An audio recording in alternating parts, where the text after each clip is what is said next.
ان الله لا يخفى عليه شيء في الارض الله باندې نه پټیږي په مځکه کې ولا فی السماء شیء په الله نه پټیږي په مځکه کې او نه په اسمان کې هیڅ شی. یعنی د الله دومره لویه بادشاهي ده ته به فکر کوي چې الله باندې به یو شی پټ وي. د الله بادشاهي دومره عمق ته تللې ده چې هیڅ شی نه پې باندې پټیږي. طالبانو ورونو علما وی دا د جولاګک د تارکخې دا یو تار چې ده دا 4,000 تاره ده. د تارکخې او د عنکبوتو د جولاګکې دا یو تارې څه ده چې د خولې نه راوځي دا 4,000 تاره ده.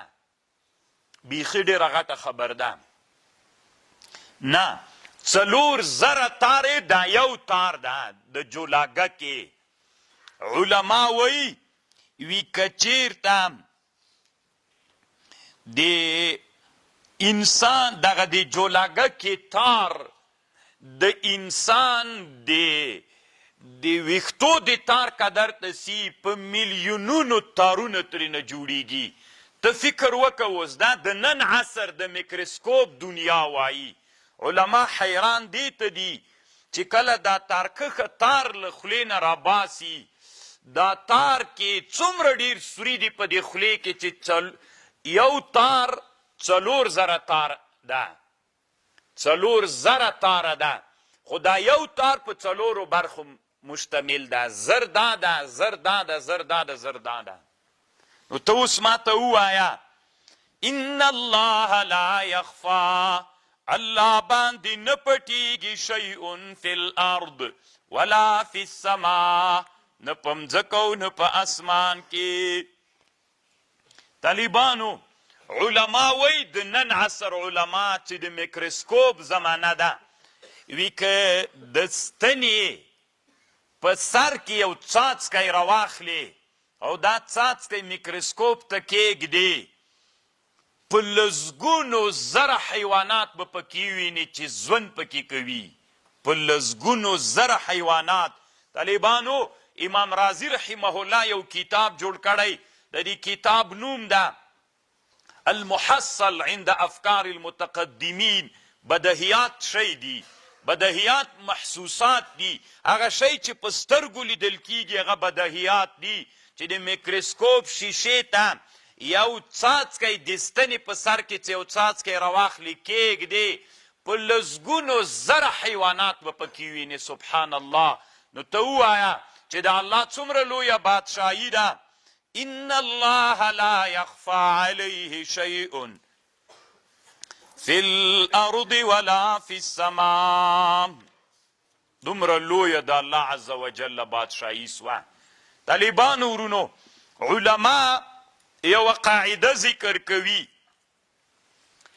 کله چې ته مځکه کې جای غوچ کې په مځکه کې چې یو شی جای غوچ کې نو ډبره کته ورغورځوي نو دا ډبره دا کوم مزل چې کوي چې کته روانه ده دا مزل دا په یو قاعده او قانون باندې کوي. بې قانونه نه وي روانه. ځان ته یو قانون لري. مثلا په اوله ثانیه کې تا چې کله یوه ډبره څاته وغورځوله په اوله ثانیه کې 14 فوټه مزل کوي. طالبانو دې ته فوټ وایي 12 انچه. نو په اول فوټ کې څومره مزل کوي؟ یو طالب چې په موبایل کلکولیټر لږ ډېر ماهري راوی باسي. طالبانو په اوله ثانیه کې څومره مزل کوي؟ 14 فوټه. او په دویمه ثانیه کې همداسې په درېیمه کې په اوله ثانیه کې طالبانو هغه مزل یې وکړه څه ورته وایي 14. په دویمه ثانیه کې دومره مزل کوي لکه یو سړی چې دا 14 په 3 کې ضرب کې شپاړس چې په دریو کې ضرب کې څومره کیږي حاصل 48 په دویمه ثانیه کې طالبانو 48 فوټه مزل کوي او په دریمه ثانیه کې طالبانو ورونو په دریمه ثانیه کې چې دا 14 په 5 کې ضرب کې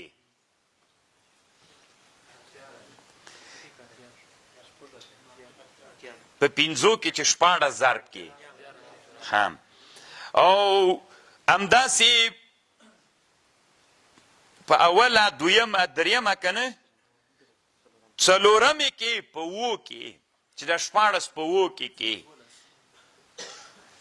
تاسو طالبانو داسې فکر کوئ چې دا دنیا منظمه نه ده په اوله ثانیه کې 14 په دویمه کې چې 14 په دریو کې ضرب کې 5 کې ضرب کې په بله کې په 2 کې ضرب کې په 9 کې ضرب کې په 11 کې ضرب کې په 14 کې ضرب کې 15 کې ضرب کې 14 په 14 کې ضرب کې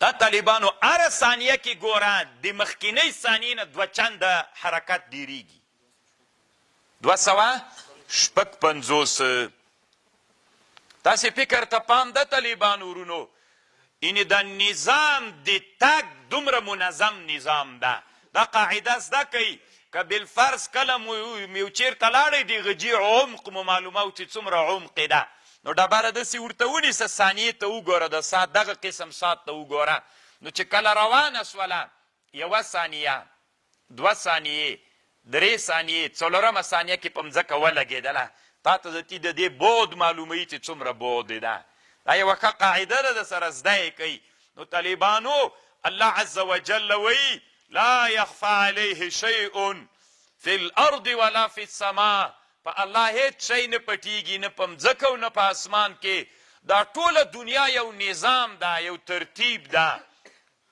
پرون مې د فیثاغورس خبر درته وکړله فیثاغورس وی دا دنیا ټول اعداد او نسبتونه ده اعداد او موسیقي ده چې نسبتونه ده نسبت څو کنه طالبانو اوله دقه کې دومره فوټه چې په دومره کې ضرب کې خو هغه دومره کې چې ضرب کې په دریو کې په 5 کې په 2 کې په 9 کې په 11 14 دا نسبتونه شول کنه نو دنیا ټول اعداد او موسیقي ده الله دومره منظمه دنیا جوړه کړې ده الله عز وجل په مسلمانانو باندې یو خاص رحم وکړي لکه مسلمانان چې دي هغوی داسې فکر کوي چې دنیا هیڅ نظام نه لري دا درته ښکاري طالبانو ورونو دا نقشونه ګلان دي ګورئ 6 ګله دي 1 2 3 4 5 6